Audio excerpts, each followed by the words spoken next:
But now you come to the present day, and I call Geico, and Geico was like, oh, it's gonna cost you about, for full coverage in the car, it's gonna cost you this amount, and it's gonna like $100 something a month on top of what I'm paying currently. So my bill would have been, instead of like I'm paying like $2 something for my primary car, full coverage.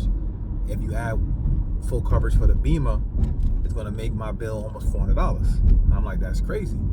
And then they said, oh, if you just do liability, they'll make it like $370. So I'm like, yo, if I might as well pay the extra $20, right? And just have full coverage for the car. And I'm like, yo, why is it so expensive? This car is like almost 40 years old. Like the parts are not expensive to get. I'm doing most of the work on the vehicle. So it's like, not to say I got to take it to a shop and it's going to be some crazy thing. And the lady told me flat out, it's because of medical expenses in New York are higher. That's why your bill went high. Even my regular car insurance bill went up.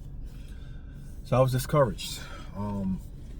Thankfully for my father and his service in the military, I was able to get USAA, even though I'm still waiting for them to kind of like, verify his stuff.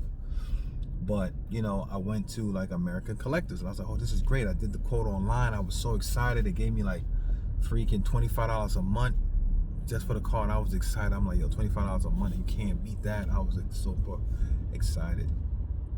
And then they called me and I was giving them some information, and then they was like, oh, in order for you to have this, both drivers in the household have to have their own primary car, blah blah blah. So they kind of did a whole nother thing with that. Then they ended up denying me, saying that the car's not in pristine condition, and it is verified as a collectible car, but it's not in like immaculate condition. So I have to get the car like painted and the interior done up first, then I can get insured through them. So the lady was being kind enough. She was trying to work with me and try to fight for me, and she told me to try this place called Grundy.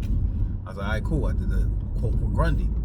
Everything looked good. I went through the full process. Like, yo, I'm gonna go through the whole process. All they have to do is verify my stuff later on and like say yay or nay. So I did the whole Grundy thing. I was excited. Grundy was even cheaper. It was like almost $100 something for the year. And I was like, oh, this is perfect.